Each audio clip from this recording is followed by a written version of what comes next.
Hello everyone, welcome to the official YouTube channel of GS Central। आज का हमारा ये क्लास इंडियन पॉलिटी या इंडियन कॉन्स्टिट्यूशन से संबंधित है और आज के इस क्लास में हम लोग संविधान के पार्ट नंबर 5 या भाग नंबर 5 के बारे में जिक्र करने वाले हैं। भाग 5 जिसका नाम है द यूनियन या संघ।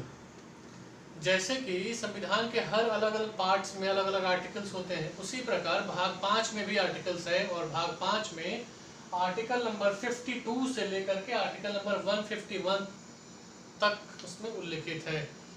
कई विद्यार्थियों को यह समस्या रहती है कि सर आर्टिकल कैसे याद किया जाए और कौन से पार्ट में कौन कौन से आर्टिकल हैं वो कैसे याद किया जाए। बेहद आसान सा तरीका है। पहली बात तो आप ये ध्यान में रखें कि आपको रटना नहीं है। जैसे ही आपके दिमाग में ये बात आती है कि हमें रटना है, बस उसी वक्त से आपको याद होना बंद हो जाता है। तो अपने दिमाग में इस बात को बैठा लें अच्छी तरह से कि कुछ भी रटना नहीं है, आपको समझनी है बात को। कैसे याद करेंगे देखिए मैं बता रहा हूँ। जैसे मान लीजिए संविधान का पार्ट नंबर 1 है या भाग नंबर 1 है। भाग 1 में आर्टिकल जो है वो आर्टिकल नंबर 1 से लेकर के आर्टिकल नंबर 4 तक है। वैसे ही आपको जब पार्ट नंबर 2 आएगा तो 5 से 11 के बीच है। पार्ट नंबर 3 आएगा तो फिर ये 12 से 36 के बीच है। पार्ट नंबर 4 आएगा तो ये 12 से 35 है। ये पार्ट नंबर 4 आएगा तो 36 से 51 है। पार्ट नंबर 4A होगा तो ये 51A हो जाएगा और पार्ट नंबर 5 आएगा तो ये 52 से लेकर के 151 तक आ जाएगा। सीक्वेंस में याद रखना आसान होता है, तो आप सीक्वेंस में याद रखना सीखिए। पार्ट 1 में भाग 1 अनुच्छेद 1 से 4, भाग 2 अनुच्छेद 5 से 11, भाग 3 अनुच्छेद 12 से 35, भाग 4 अनुच्छेद 36 से 51, भाग 4A एक ही आर्टिकल है 51A और भाग 5 जिसका भी हम लोग जिक्र कर रहे थे अनुच्छेद 52 से 151। फिर भी अगर दिक्कत हो रहा है तो देखिए ये 52 है और ये 151 है, इसको जोड़ दीजिएगा तो इधर भी 52 हो जाएगा, तो 52 और 52 याद रहेगा। तो ये बस एक याद रखने की ट्रिक है और ट्रिक जो चीज़ें हैं वो आदमी खुद से बनाता है, खुद के अनुभव से आता है। बार बार पढ़ने से वो चीज़ें आपके दिमाग में आ जाती हैं। खैर, तो पार्ट नंबर 5 में हम लोग आ गए हैं जिसका नाम है संघ द यूनियन और आर्टिकल है 52 से 151 के बीच। संघ जैसा कि आर्टिकल नंबर 1 पार्ट 1 के आर्टिकल नंबर 1 में लिखा हुआ है कि भारत जो है वह राज्यों का एक संघ है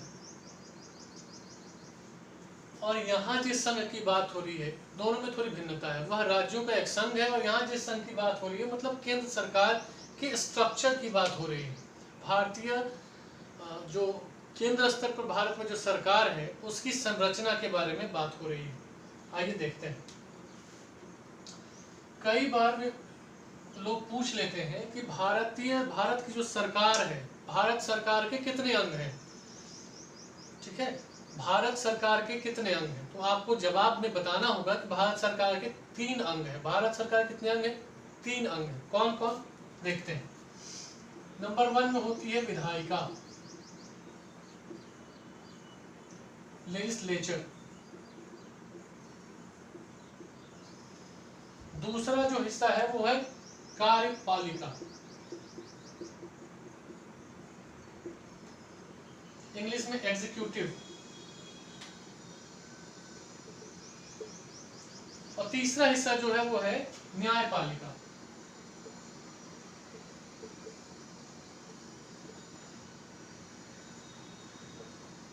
या ज्यूडिशरी।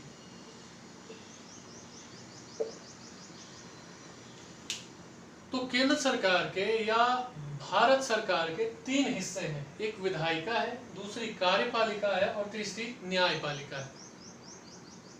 विधायिका से क्या मतलब है, कार्यपालिका का अर्थ क्या होता है और न्यायपालिका का अर्थ क्या है, इनके काम क्या है, आज इसकी हम लोग चर्चा करेंगे। अभी तक अगर आप लोगों ने वीडियो इस चैनल को सब्सक्राइब नहीं किया है तो प्लीज़ इसको सब्सक्राइब कर लीजिए और अपने दोस्तों को भी शेयर कर दीजिए। आइए इसको देखते हैं। विधायिका,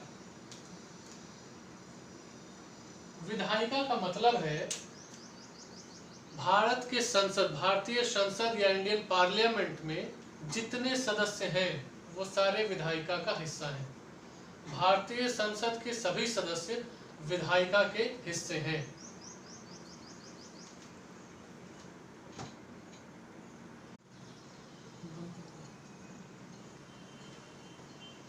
तो हम लोग चर्चा कर रहे थे कि विधायिका का मतलब क्या है।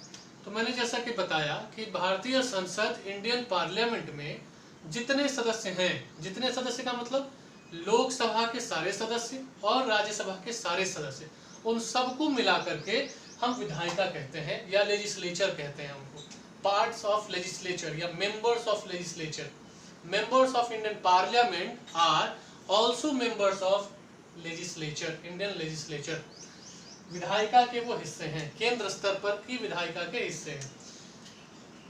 दूसरा जो हमारा हिस्सा आता है, तो इसको पहले लिख लेते हैं। हाँ? संसद के सभी सदस्य, संसद के सभी सदस्य विधायिका का हिस्सा है। अब कार्यपालिका के बारे में हम चर्चा करते हैं। अब संसद के सभी सदस्य जो थे वो विधायिका का हिस्सा है, लेकिन इन सदस्यों में जो लोग सरकार चला रहे हैं, मतलब जो मंत्री हैं, जो मंत्री के रूप में कार्य कर रहे हैं, वो कार्यपालिका का हिस्सा होते हैं। लेकिन कार्यपालिका को हम दो हिस्से में डिवाइड करके पढ़ सकते हैं। तो कर देते हैं दो हिस्से में डिवाइड। एक स्थायी कार्यपालिका, जिसको इंग्लिश में कहा जा सकता है परमानेंट एग्जीक्यूटिव, और दूसरा अस्थायी कार्यपालिका। अस्थायी कार्यपालिका मतलब टेम्पररी एग्जीक्यूटिव। ये परमानेंट एग्जीक्यूटिव्स या टेम्पररी एग्जीक्यूटिव्स। परमानेंट एग्जीक्यूटिव्स कौन है तो देख लीजिए। अखिल, ठीक है, भारतीय सेवा, जिसको इंग्लिश में कहा जाता है ऑल इंडिया सर्विस के अधिकारी।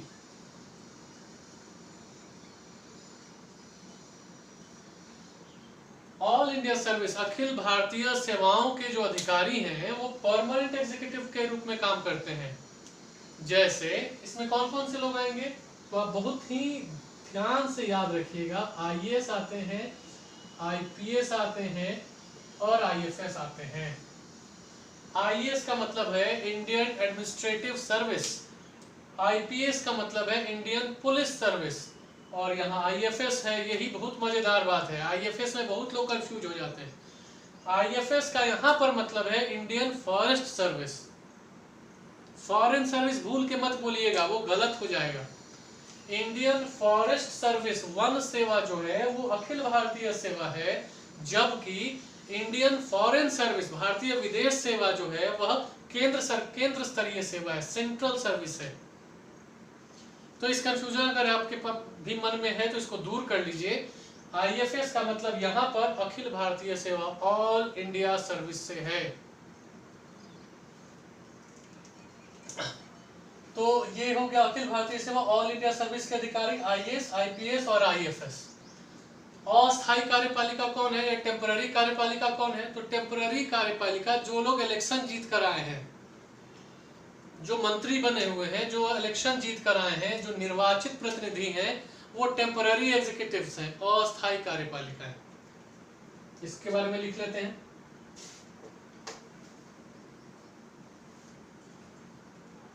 अस्थायी में कौन कौन आएगा, तो राष्ट्रपति आएंगे, उपराष्ट्रपति आएंगे,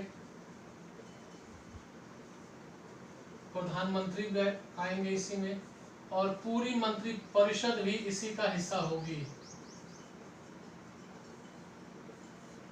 राष्ट्रपति, उपराष्ट्रपति, प्रधानमंत्री और उनकी पूरी मंत्री परिषद, ये सारे लोग निर्वाचित हैं और इसलिए ये अस्थायी कार्यपालिका का हिस्सा है या टेम्पररी एग्जीक्यूटिव्स का हिस्सा है। अब इसमें तीसरे हिस्से में हम लोग आते हैं जिसका नाम है न्यायपालिका या जुडिशियरी। तो जुडिशियरी क्या है या न्यायपालिका क्या है? सुप्रीम कोर्ट या सर्वोच्च न्यायालय जो है वो जुडिशरी, केंद्र स्तर पर न्यायपालिका का प्रतिनिधित्व करता है।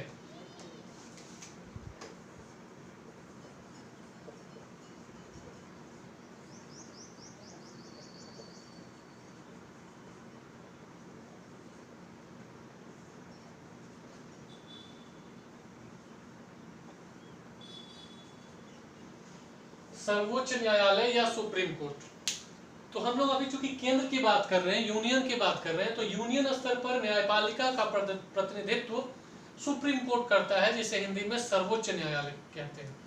कुल मिलाकर भारत सरकार की जो संरचना है उसको अगर आप दूसरे शब्दों में देखें तो विधायिका का काम है कानून बनाना, law formation, making of law, कानून निर्माण। कानून का निर्माण करना विधायिका का कार्य है। लेजिस्लेचर जो है उसका कार्य है मेकिंग ऑफ लॉ, कानून को बनाना। एग्जीक्यूटिव्स जो हैं, स्थायी हो या अस्थायी हो, इनका काम है एग्जीक्यूशन का, इम्प्लीमेंटेशन ऑफ लॉ और एग्जीक्यूशन ऑफ लॉ, कानून को लागू करवाना। एवं न्यायपालिका का काम है कि जो व्यक्ति कानून का उल्लंघन करे उसे सजा देना, दंड देना। ठीक ठाक, फिर से बता दे रहा हूं। विधायिका का काम है कानून बनाना, कार्यपालिका का काम है कानून को लागू करवाना, एग्जीक्यूट करवाना, और न्यायपालिका का काम है कि जो व्यक्ति कानून का उल्लंघन करे उसे सजा देना या दंड देना। तो पार्ट नंबर 5 में हम लोग इन्हीं सब के बारे में स्टडी करने वाले हैं। विधायिका के बारे में, कार्यपालिका के बारे में और न्यायपालिका के बारे में। इसमें राष्ट्रपति के बारे, उपराष्ट्रपति, प्रधानमंत्री, मंत्री परिषद, यहाँ संसद के बारे में, संसद में लोकसभा, राज्यसभा ये भी आ जाएंगे और राष्ट्रपति भी आएंगे।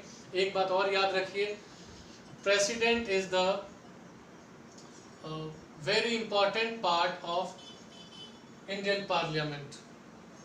राष्ट्रपति भारतीय संसद का बहुत ही महत्वपूर्ण अंग है, अभिन्न अंग है, इंटीग्रल पार्ट है।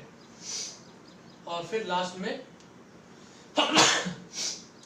सुप्रीम कोर्ट के बारे में स्टडी करेंगे। सर्वोच्च न्यायालय का क्या, उसकी संरचना क्या है और उसमें नियुक्ति कैसे होती है, निष्कासन कैसे होता है, इन सबों के बारे में हम स्टडी करेंगे। इसके लिए अलग अलग वीडियोस बनाए जाएंगे आपको, राष्ट्रपति सारे सेक्शंस के अलग अलग वीडियो आप तक पहुंचा दिए जाएंगे। आज के वीडियो में इतना ही। ये ओवरव्यू हुआ पार्ट नंबर 5 का। कई बार ऐसा होता है लोग ये सब कुछ याद कर लेते हैं, लेकिन अगर उनसे साधारण सा सवाल पूछ लिया जाए कि भारत सरकार के कितने अंग हैं तो वे फिर मुस्कुराने लगते हैं। तो वैसा ना हो इसलिए एक छोटा सा वीडियो ये बनाना पड़ा। आप ये देख लें, भारत सरकार के 3 अंग हैं, विधायिका, कार्यपालिका और न्यायपालिका। अगर इंग्लिश में इसको कहा जाए तो लेजिस्लेटिव्स या लेजिस्लेचर्स, एग्जीक्यूटिव्स और जुडिशियरी। वीडियो कैसा लगा आपको कमेंट बॉक्स में ज़रूर बताएं, और अगर अच्छा लगा तो इसको लाइक और शेयर भी करें। आप हमसे हमारे टेलीग्राम चैनल और फेसबुक पेज के जरिए भी जुड़ सकते हैं। सारे का एड्रेस एक ही है, @GS Central।